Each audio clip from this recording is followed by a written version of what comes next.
Thanks for joining me on the stage. Amanda Van Dyke from South River Asset Management, Benjamin Gatlin, Partner Africa, Jan Fokter from EFIC, and Sasha Bax from IFC.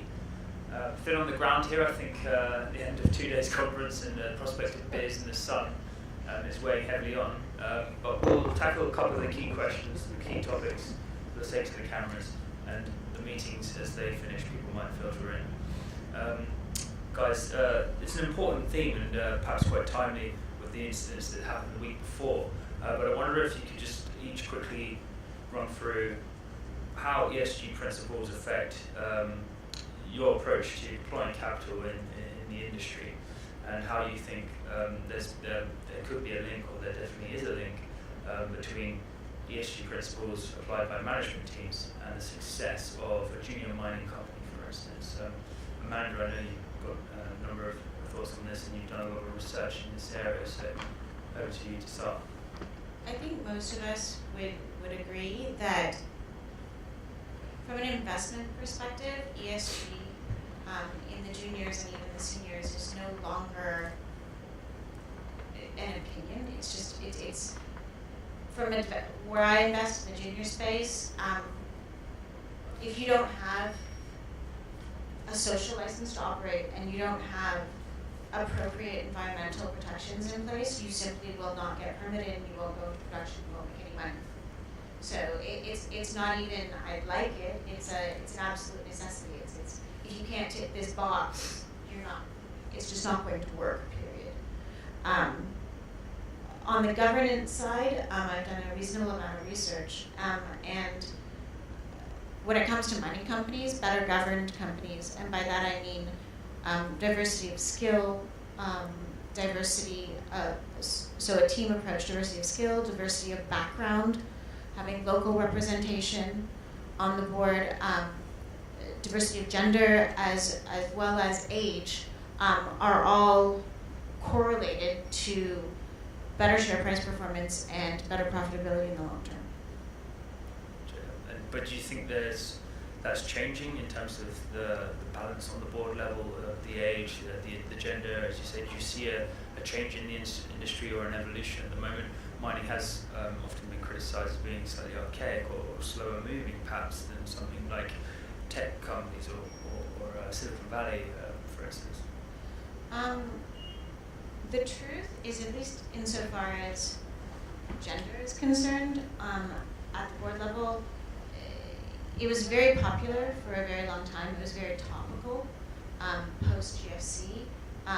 All over the world, and all of the exchanges started making recommendations on diversity and what ideal governance looked like. But in the mining sector, which is dominated by juniors, I think they're one of the reasons why the mining sector does as badly as it does compared to other sectors is because they have bad governance, and for some reason that hasn't increased recently. The majors tend to have much better boards, but they're influenced by much larger institutional shareholders who demand good governance because they know it's correlated to success in the market. Yep.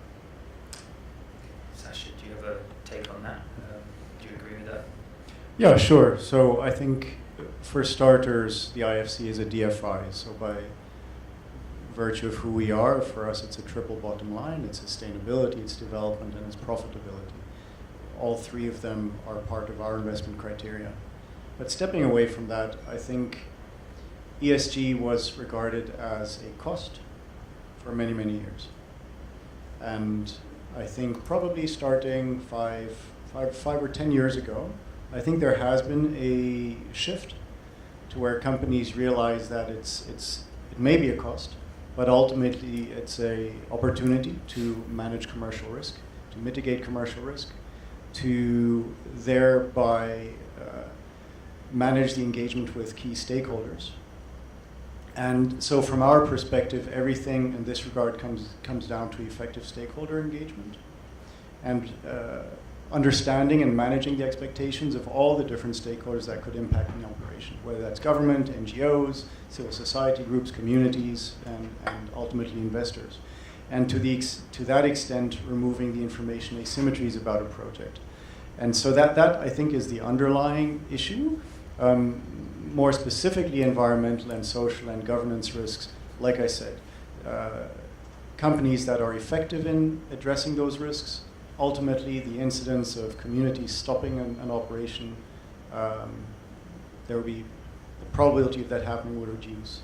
The probability of a government deciding we're not going to renew a license will reduce. And so there's a direct correlation in our view, therefore, between effective ESG and the profitability and sustainability of a project. Jan, are you seeing this direct correlation, and how does ESG affect your outlook on some of the mining companies that are here today that you choose to meet with from the perspective of ethic? Well, I think a number of the themes that both Amanda and Sasha mentioned, I think apply to the way that we approach things. Without wanting to oversimplify it, but purely from a risk perspective, environmental and social impacts can become very significant risks to a project, and that can have a number of different consequences, not least of all reputation risk of both the mining company, and in terms of the potential lender to that mining company or project, it could also have a direct reputation risk on ethic. Not only from the selfish perspective, but reputation is something that we is a risk we try and manage, and we would also anticipate or expect that any client of ours would take a similar kind of approach, and that would hopefully result in a better run operation. And again, turning to the points made by Amanda and Sasha, would realize in a more profitable project and enterprise. Ben, perhaps you could quickly introduce yourself, because you're not a capital provider as such, but you work with a lot of great big corporates and some mining companies on consulting around ESG. How have you found the resources sector adapting to ESG principles, and what's your background as well? So we're on the other side of it. We're a service provider, sort of navigating a lot of global brands and retailers and multinational companies through some of the murkier waters of doing business in Africa. So we operate in 42 countries with people in 26 of them. And so when we're looking at different industries, the electronics industry was mentioned earlier. I think for us, fast-moving consumer goods has been well ahead of the game, so has textile and apparel.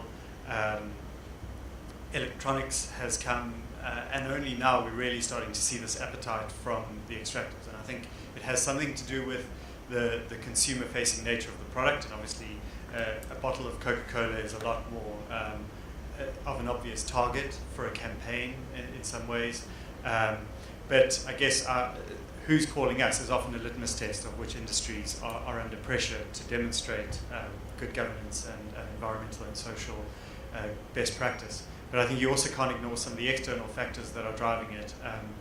And I agree, the correlation between productivity and quality and even efficiency and ESG can't be ignored. But you also see this legislation changing more and more, where it's moving from soft voluntary to hard legislative. So things like the UN Guiding Principles for Business and Human Rights then turn into national action plans, and often governments are applying the same armory of legislation that they use to tackle foreign corrupt practices and money laundering and anti-corruption for human rights now.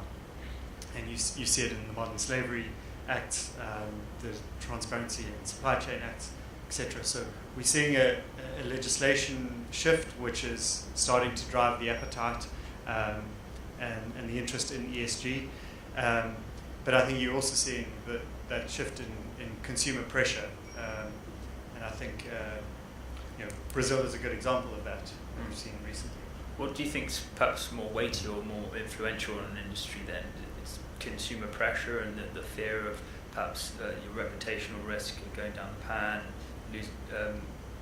losing shareholder value that way, or the legislation, or do you need the two and find balance for it to really progress the industry? It's a good question, and Jan and I were speaking just before about another client of ours who landed up in the press last year, and a story broke about an incident in Africa, and in one day they lost 18 million euros because investment banks were dumping their stocks, saying that they no longer align to the values of the bank.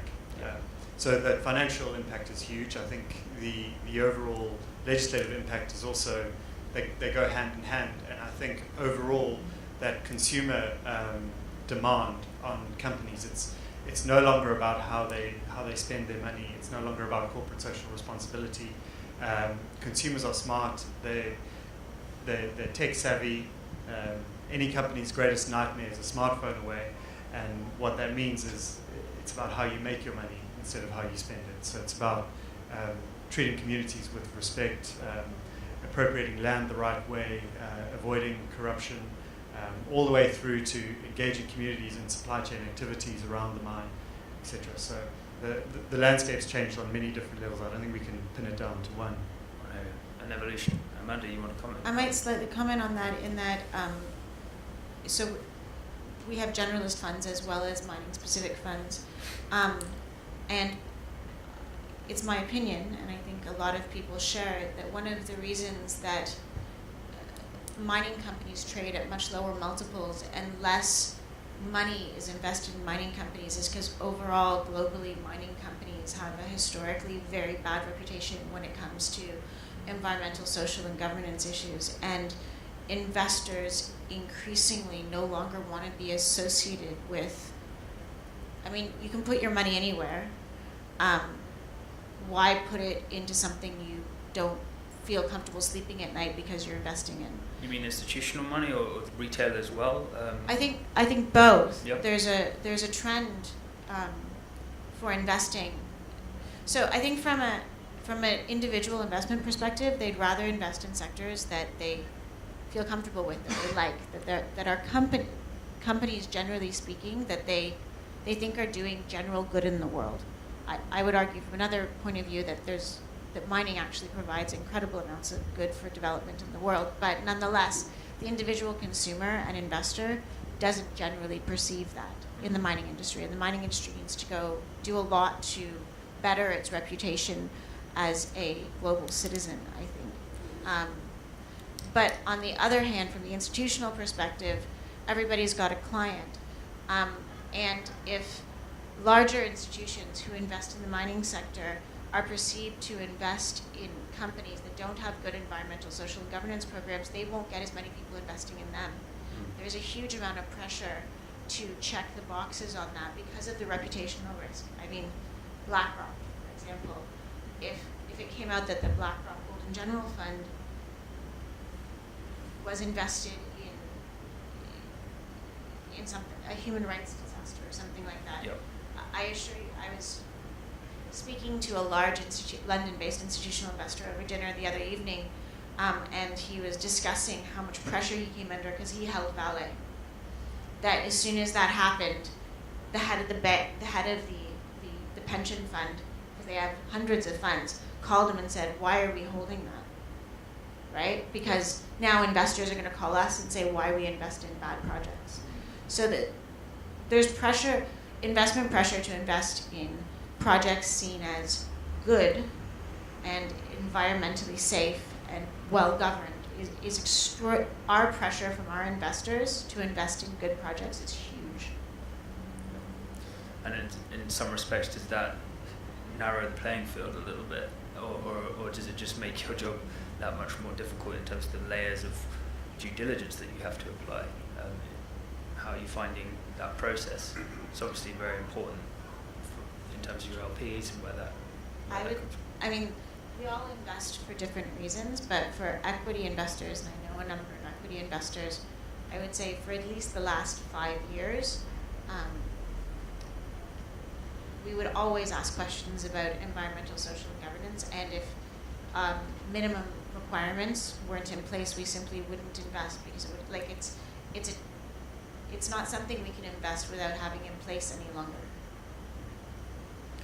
Okay, I want to pick up on something you said a little bit before, though. It was very much around the perception of mining and sort of the misunderstanding perhaps of the wider good that mining does, or the wider need for natural resources extractive down the value chain, where they end up going into. phone, your car, what have you, EV story. Is that, do you think that there's a sort of perception issue there in society that's not helping the sort of ESG debate? And you have an incident like Vale the other week, and that's just a sort of a nail in the coffin really from the retail side of things. And it's not just about other attractive stocks or other sectors that are making money, such as the cannabis hype or the crypto thing the years before. From an investment perspective, international headlines in the mining sector are never to do with so-and-so builds a mine in the Congo and creates 10,000 jobs for economic development because of the mining. Like, that's never made the headlines of any paper in the world I've ever read. The Vale recent tailings disaster made every paper on the planet.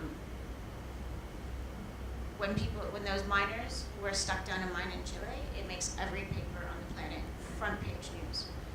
The only news that ever gets into the reputation issues are because the only thing that makes the front page international press is when the mining industry screws up. Yep. So that is the only association in the average person's mind. They don't think that there's gold from the Congo in their smartphone, and that by buying that gold from the Congo, they've created massive economic development. That's not what they think of at all. They have no idea, and they would actually think you were lying if you told them that. Bad news seems to grab attention a lot quicker, and obviously these are incidents not to be overlooked. But we know the sort of the pattern of the media. But do you think that perhaps mining's not doing enough to champion its good stories or to champion its good message, perhaps? Or is there still a long way to go? I think the problem is, and I'd love to hear the panel's impression of this. Sasha, I mean, the IFC from the World Bank, they invest in mining specifically because it does so much for economic development in struggling countries. But I don't know what the mechanism would be for bettering the reputation of mining worldwide. I think it's necessary, but there's no organization that seems dedicated to doing that kind of thing. Benjamin, do you have a comment on that? Maybe that's where you're coming in as on the supply side in terms of improving that reputation or various programs to do that. Exactly, and it's a lot of the work we do, but it's also the negative news travels across all industries, and we're actually working on a project with IFC in Ethiopia with Heineken on local malt barley sourcing, and even that, which sounds like a great story. You're going to move from 20% to 80% local sourcing, and you've got 1,000 smallholder farmers that will now grow malt barley. It still doesn't make good news all the time, and there's lots of questions. So I think it is there's this inherent issue that bad news travels further. But I think in the mining in particular, there is a need to overcompensate on how you do and how you report. And I think you made the comment initially about your social license to operate, and that's absolutely key. So the minute you've lost that, you've lost the battle. But it could happen in any industry. Gentlemen, any further comments on that? Yeah, if I could jump in for a second, I think we're quite interested in long-term trends. Right. And I think what we probably haven't touched on is the amount of capital that was raised leading up to 2008, 2009, until everything crashed. And in those years prior to the crash, you could raise money for any piece of moose pasture, more or less, and say that you're exploring and drilling holes, and that was fine. And I think that significantly contributed to the bad press the industry's gotten since then, because both institutions and retail investors lost an enormous amount of money in this industry. And that has caused investors generally, again, across retail and institutions, to become much more risk averse and to hold companies much more to account than they have in the past. And one of the ways that that is manifesting itself, I would say a significant way it's manifesting itself, is by starting to differentiate companies by the way they address, the way they manage risk. And the key way of differentiating companies in the way they manage risk is ESG. And I think, so I would say we are probably slightly less pessimistic than I think what's being reflected here. We're seeing governments hold companies more to account. We are seeing communities hold companies more to account. We are seeing investors hold companies more to account. And companies have no choice but to respond, and we are seeing them respond. It means a number of things for companies. It probably also means it increases their costs of compliance, of managing stakeholders, etc. But the net impact is that they're probably performing better today than they did in the past. And so this isn't an issue of, is their share price high today, is it low tomorrow? It's, over a 20-year period, have the development impacts improved or not? And I think our view is that there is a positive trend, and we have to keep chipping away at it and keep holding companies to account. Point. IFC, I noticed recently took a mandate to not invest in hydrocarbons anymore, and that's a bit away from mining.